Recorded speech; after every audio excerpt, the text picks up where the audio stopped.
Hello everyone, my name is Cameron Stevens and I'm a local real estate agent here in Los Angeles. Today I'm going to go into a brief timeline of exactly what happens during the typical 30-day escrow. The answer is a lot, and most people don't know how it all plays out and can sometimes get surprised by different aspects as they come up throughout the process. But not to fear, I'm going to tell you exactly how the buying process works from a bird's eye view. Let's actually start from before when escrow actually begins, because I think the buying process truly starts once you find a home that you actually want to purchase. You've been searching, you've been visiting lots of homes, and you finally identified what I like to call the one. It's the home that after you see it, you just cannot stop thinking about. It should feel like your stomach dropping on a roller coaster, that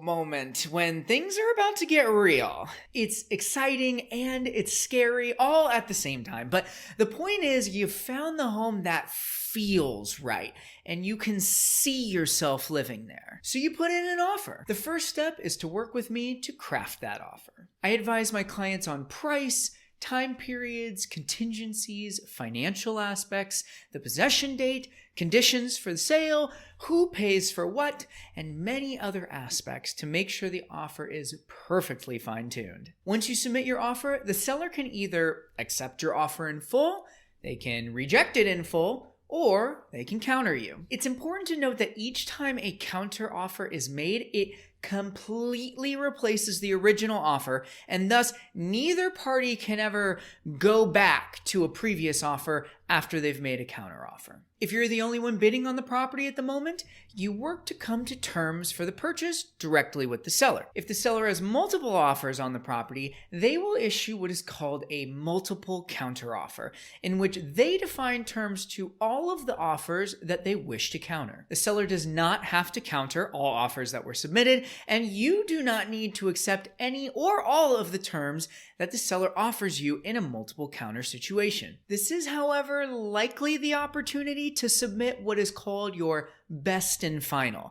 It is the offer you feel most comfortable with putting out there, knowing that if you do get beat by another offer, you gave it your best shot. If your offer is accepted, then escrow will tend to open the next business day, as escrows can't open on the weekends, and the clock will start ticking for the escrow period, which is usually 30 days. The first order of business is to send escrow your earnest money deposit. This is due within 3 business days of opening escrow, and it is 3% of the purchase price, as is customary in Southern California. Escrow will send you the opening package along with the wire instructions for that earnest money deposit. The big thing to be aware of here is preventing wire fraud when wiring large sums of money. You will go to your bank or you'll set up the wire transfer online for the amount that you need to send, and then before confirming the wire transfer, you will pick up the phone and call escrow directly. Speak to the escrow officer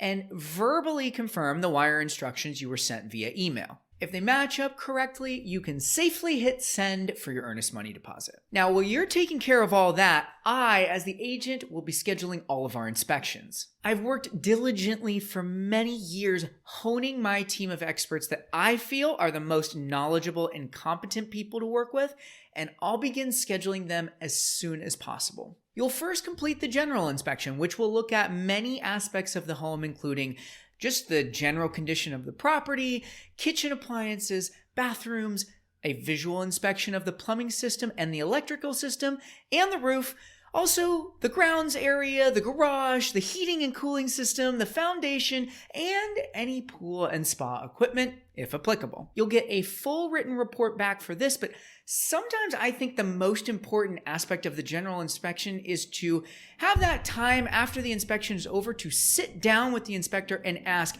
any and all questions that you might want to ask. Of course, the inspector will be available for questions after the fact, but this is the time where you're physically there at the property. You can go around, you can point stuff out, you can ask questions, you can fiddle with things, and that, to me, is extremely important. Now, the general inspection is primarily a visual inspection, so they're not going to be opening up any walls or getting down underneath the foundation too deep. So we're also going to make sure that we do a sewer inspection, which involves sticking a camera down the main sewer line and taking a video of the condition of all the pipes down to the connection to the city sewer line, which tends to be the street for a single family home. Finally, because we in Southern California do have termite issues, we will also complete a termite inspection, which covers wood-destroying pests and subterranean termites. Now, I call these the big three because on almost every property, you will be completing all three of these inspections, and generally, they cover everything that you will need to inspect on the property. But if you do need to do additional inspections, the general inspector will be the one to advise you on what you may wish to get above and beyond these three inspections. The most common ones are an HVAC inspection for heating and cooling, a foundation inspection for retrofitting or hillside homes, a structural engineer for soil or retaining wall issues, or if there's cracks in the walls, a chimney inspection, an asbestos inspection if there are popcorn ceilings or old ductwork, a mold inspection if there are dark spots near an area with a lot of moisture, a septic inspection if there is a septic tank for the property, and finally a separate roof inspection if the roof is badly in need of repair or inaccessible, like if it's a 2 or 3-story home. Now, these things are extra. Almost every property where I'm representing a buyer, we don't do these extra ones. They only really come up as needed. Now, you as the buyer are responsible for paying the cost for all of these inspections out of pocket at the time of the inspection. So yes, that does mean that if you don't end up purchasing the home, you are out the cost of these inspections, but it's a small price to pay for uncovering major problems that could end up costing you significantly more down the line. Now, at this point, you will have all of your due diligence in hand. That's everything that you as the buyer are required to do to know the full extent of the state of the property. If you're happy with the state of the home as is, you can comfortably remove your inspection contingency.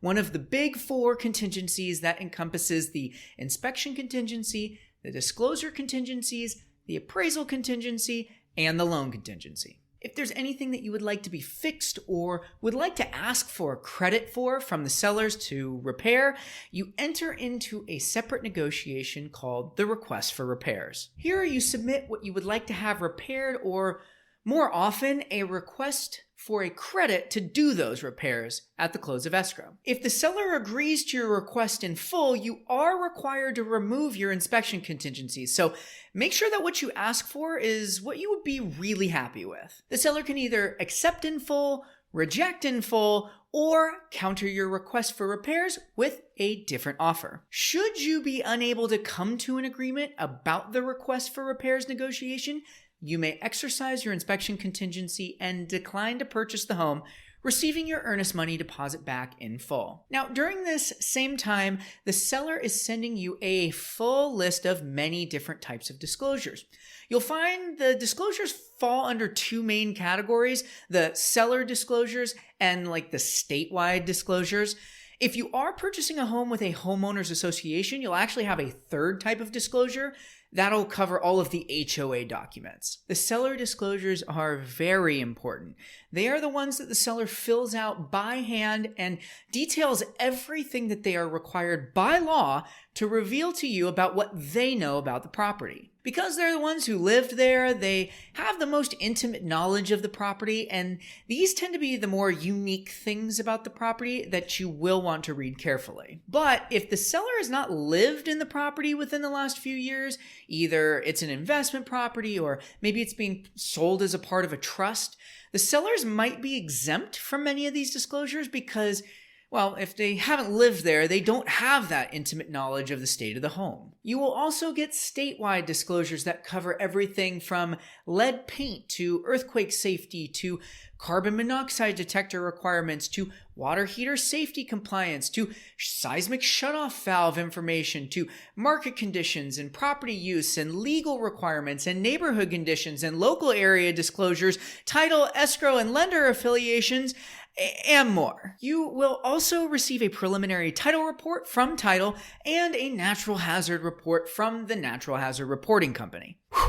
Yeah, if it sounds like a lot to read through, it is. I don't blame you, but it really is important for you as the buyer to indeed read through all of these disclosures. This is the home you're going to be purchasing. Finally, if the property is a part of an HOA, you will receive a full packet of CC&Rs, which stands for covenants, conditions, and restrictions, as well as minutes for the HOA meetings, bylaws, and financial information for the HOA. Now, after you've read through all of these, if you do indeed approve of these disclosures, you may remove your contingencies regarding the disclosures. The next part of the process is the appraisal. If you are an all-cash buyer, you won't have an appraisal or a loan contingency, but if you do carry a mortgage on the property, the buyer pays for an appraisal on that loan. Now, if the property appraises for the purchase price and underwriting has reviewed and approved the appraisal, you can safely remove your appraisal contingency.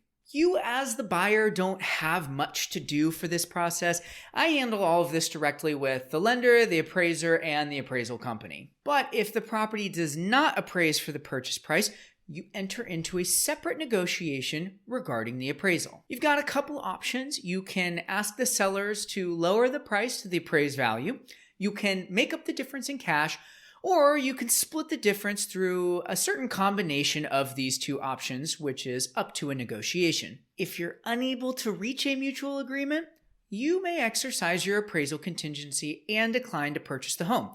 Again, receiving your earnest money deposit back in full. If you want to know all about the appraisal process and the contingency, as well as your negotiation options, I did an entire video on the appraisal contingency, which you might consider watching as well. Finally, you'll be working towards removing your loan contingency, which is likely the last contingency in place by now, so that you can become what's called non-contingent. The lender will be the one to tell you directly whether it's safe to remove the loan contingency.